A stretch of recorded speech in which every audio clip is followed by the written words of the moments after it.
사랑하는 성도 여러분 안녕하십니까? 오늘은 3월 7일 월요일 새벽 이슬과 같은 주의 말씀을 사모하며 나오신 모든 분들을 주님의 이름으로 사랑하고 또 축복합니다. 우리가 오늘 같이 상고할 말씀은 여호수아 9장, 여호수아서 9장 22절에서 27절 말씀까지입니다. 여호수아서 9장 22절에서 27절 제가 말씀을 먼저 받들어 읽도록 하겠습니다.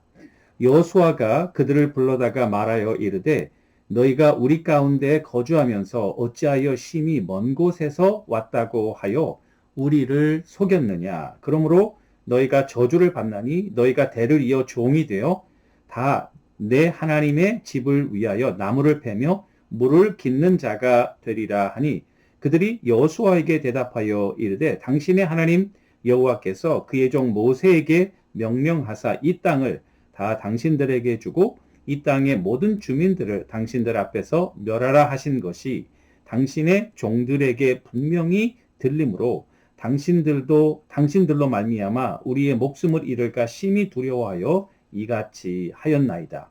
보소서, 이제 우리가 당신의 손에 있으니 당신의 의향에 좋고 옳은 대로 우리에게 행하소서 한지라. 여호수아가 곧 그대로 그들에게 행하여 그들을 이스라엘 자손의 손에서 건져서 죽이지 못하게 하니라. 그날에 여호수아가 그들을 여호와께서 택하신 곳에서 회중을 위하여 여호와의 제단을 위하여 나무를 베며 물을 깃는 자들로 삼았더니 오늘까지 이르니라. 아멘. 이것은 우리에게 주시는 하나님의 말씀입니다. 오늘 말씀의 제목은 승산 없는 싸움에 직면할 때라고 한번 잡아보았습니다. 승산 없는 싸움에 직면할 때. 여러분들과 제가 어떤 일을 추진하고 또 이루려고 할 때 도저히 불가능해서 이룰 수 없는 정말 벽과 같은 그런 상황에 부딪힐 경우가 있으리라 생각합니다. 이럴 때 과연 어떻게 해야 될까? 승산 없는 싸움.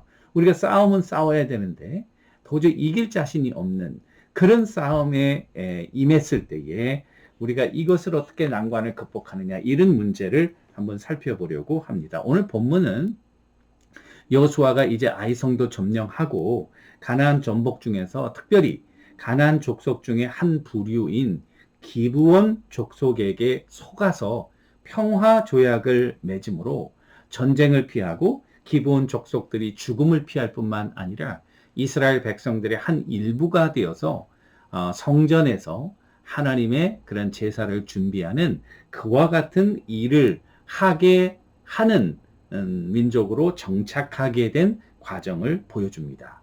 기브온 족속이 도대체 누구냐? 기브온 족속은 가나안 족속 중에 히위 족속들이 살고 있는 그런 지역의 수도가 기브온이었습니다. 따라서 이 기브온 사람들은 히위 족속의 일부다 이렇게 볼 수 있겠죠. 그 위치는 예루살렘에서 북서쪽으로 6마일 그리고 베델에서 남쪽으로 4마일 지점이다 이렇게 돼 있었고요. 기브온 족속은 원래 히위 족속의 그러니까 일부겠죠. 그런데 역대하 1장 8절에 보니까 히위 족속의 족보는 노아의 세 아들 중에 함의 자손이고 함의 네 아들 중에 가나안 자손입니다.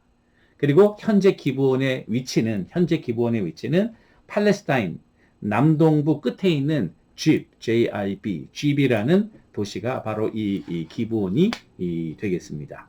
자, 기브온 족속이 처해 있는 위기는 뭘까? 이때까지는 우리가 여리고성, 아이성은 이스라엘의 관점에서 지금 우리가 모든 것을 봤어요. 이 9장에서 오늘 우리가 읽은 말씀은 이스라엘 족속의 관점이 아닌 이제 전쟁의 피정복국이 될 그런 가나안 족속 중에 하나인 이 기브온 자손들의 관점에서 오늘 말씀을 좀 살펴보려는 것입니다. 자, 이제 요단강을 건너서 여리고섬 점령하고 아이섬 점령하고 점점 가나안 땅 내륙으로 이스라엘 백성들이 진군하게 되는데요. 남쪽으로 내려오면서 이제 그 다음 전쟁의 타겟이 바로 이 기브온이 되겠습니다. 자, 난리가 났겠죠. 모든 족속들이 이거 어떡할까. 거기에도 15족속이 살고 있었거든요. 오늘 2절 9장 2절에 보니까 이 도시국가의 많은 그는 왕들이 연합전선을 구축하고 일심으로 여호수아와 이스라엘에 맞서 싸우려 하더라. 이런 우리가 힘을 합해서 이 이스라엘의 진군을 막아야 된다. 이런 분위기에서 기브온 족속들은 완전히 다른 정책으로 이 난관을 극복하고 있다는 것입니다. 어떻게 할까? 전쟁하면 안 된다. 우리 반드시 죽는다. 그러니까 우리는 평화를 유지해야 된다. 그리고 이스라엘과 평화를 맺을 방법을 생각해야 된다. 이것이 기본의 전략이었습니다. 자, 그러면 기본 족속이 어떻게 이스라엘 백성과 평화 조약을 맺을 수 있겠는가? 이게 문제겠죠. 과연 맺을 수 있을까? 맺는 것이 가능할까? 성경에 보니까 출애굽기 23장 또 민수기 33장 보시면 이스라엘 백성들이 가나안 땅에 들어가거든 거기에 있는 주민들을 다 쫓아내고 그들과 언약을 절대로 맺지 말라고 하나님이 명령하고 있습니다. 자, 출애굽기 23장 31절, 32절. 내가 그들을 내 앞에서 쫓아낼지라 너는 그들과 언약하지 말라. 그리고 중약하고 내가 그 신을 섬기면 그것이 너에게 올무가 되리라. 자, 하나님께서 명령하신 거예요. 너희들 거기 들어가면은 그들이 뭐 어떤 이유에서든지 평화 조약을 맺으려고 절대로 맺으면 안 된다. 맺지 말라고 한 하나님의 이유는 분명히 그들에게 영향을 받아서 하나님을 섬기는 것이 아니라 그들이 섬기는 우상을 섬기게 되고 망하게 된다는 거죠. 그것을 우려한 것입니다. 그런데 자, 이와 같은 말씀에도 불구하고 어떻게 이 기본 족속들이 이 평화 조약을 맺을 수 있었는가? 한 가지 가능성이 있어요. One possibility. 그건 뭐냐면은 신명기 20장 11절 이하에 보니까 어떻게 되어 있냐? 여호와께서 기업으로 주신 경내에 있는 민족들은 다 멸해야 되고, 그러나 그 지경에서 벗어난 먼 곳에 있는 성읍 백성들이 평화 조약을 원할 때는 그것이 가능하다. 자, 이스라엘 백성들이 지금 여리고성 치고 아이성 치고 해서 지금 남쪽으로 막 내려오고 있는데요. 이게 다 하나님이 주신 경례야. 여기서는 안 돼. 여기서는 평화 조약이 안 돼. 그러니까 기브온 족속들은 어떻게 해야 되냐면 마치 자신들이 먼 나라에서 온 사람처럼 가장을 하고 이스라엘과 하나님의 이름으로 평화 조약을 맺는. 어떻게 보면은 이스라엘 백성들을 속이는 거죠. 그 정책을 쓴 거예요. 자, 기본 족속들이 어떻게 이렇게 신명기에 있는 말씀까지 알았을까? 알 길은 없어요. 그런데 분명한 사실은 이 기본 족속은 이스라엘 백성들과 전쟁에서 승산이 없다. 이거 분명히 알았고요. 그리고 평화 조약을 맺는 것이 산길이다. 그리고 어떻게 알았는지 모르지만 이 신명기에 있는 말씀처럼 그래서 먼 나라에서 대표단을 보낸 것처럼 낡은 옷과 낡은 가죽 부대에 곰팡이 난 빵을 준비해서 그들이 그렇게 이제 이스라엘 백성들 여호수아와 평화 조약을 맺는 그와 같은 말씀입니다. 저는 이게 우리에게 큰 통찰력을 준다. 우리도 인생을 살아가면서 때로 승산 없는 싸움에 직면할 수 있다. 만일 우리가 이 영적인 진리를 우리 삶에 적용할 수 있다면 우리도 기본 족속처럼 승산 없는 싸움에서 승리하고 하나님의 약속의 백성으로 편입될 수 있다는 놀라운 증거이죠. 첫 번째, 저는 이 기브온 족속들이 그렇게 이스라엘 백성들과 평화 조약을 맺으려는 이유는 뭘까? 그들의 믿음 때문이다. 이 사람들이 비록 가나안 족속이었지만 하나님에 대한 믿음을 가지고 있었다. 그걸 어떻게 알 수 있냐? 여러분 본문 9장 3절에 보니까 기브온 족속들이 여호수아가 여리고와 아이에서 행한 일을 들었다. 굉장히 중요한 말씀이에요. 또 9절 그들이 여호수아에게 대답하되 종들은 당신의 하나님 여호와의 이름으로 말미암아 심히 먼 나라에서 왔사오니 이는 우리가 그 소문과 그가 애굽에서 행한 일을 들었다. 10절도 바산왕 옥에게 행하신 모든 일을 들었다. 들었다는 말이 굉장히 많이 나와요. 여러분, 로마서 10장에 보니까 사도 바울은 믿음은 들음에서 나고 들음은 하나님의 말씀으로 말미암다. 믿음은 들음에서 나고 들음은 하나님의 말씀인데 말씀보다도 그 당시 하나님이 행하신 일. 믿음은 들음에서 나고 들음은 하나님께서 이스라엘에게 행하신 일에서 말미암았다. 아마 이렇게 해석할 수 있으리라 생각합니다. 여러분 라합도 마찬가지죠. 사실 라합이 믿음이 있었어요. 그런데 왔다 갔다 하는 사람들 통해서 하나님이 이 이스라엘 백성들에게 놀라운 일을 하셨다. 그리고 하나님이 반드시 이 성을 칠 것이라는 것을 알고 정탐을 숨겨주고 자기 가족들을 구원한 그런 사건도 역시 같은 맥락에서 라합이 들음으로 여호와 하나님에 대한 믿음이 생겼다는 사실이죠. 그런 의미에서 믿음은 들음에서 나고 그들은 평화조약을 맺는 그 근본에는 하나님은 통치자이시고 왕이시고 이스라엘과 싸우는 거는 그 이스라엘의 왕은 그 전쟁의 chief commander는 누구냐? 여호수아가 아니라 하나님이라는 사실. 하나님은 대적해서 싸울 수가 없다는 사실을 깨닫게 된 거죠. 그렇다면은 우리가 그들과 평화조약을 맺는 것이다. 여호와의 이름으로 평화조약을 맺으면요. 평화조약을 맺으면 깰 수가 없는 거예요. 하나님의 이름으로 그들을 살려주기로 했으면 살려주게 되는 것이죠. 그래서 최고 사령관인 여호와를 이길 수 없다는 판단 하에 그들은 항복을 결정한 거죠. 24절과 25절 보시면 우리가 여기 있다. 너희 손에 원하는 대로 하라. 완전 항복이에요. 무조건적인 항복이에요.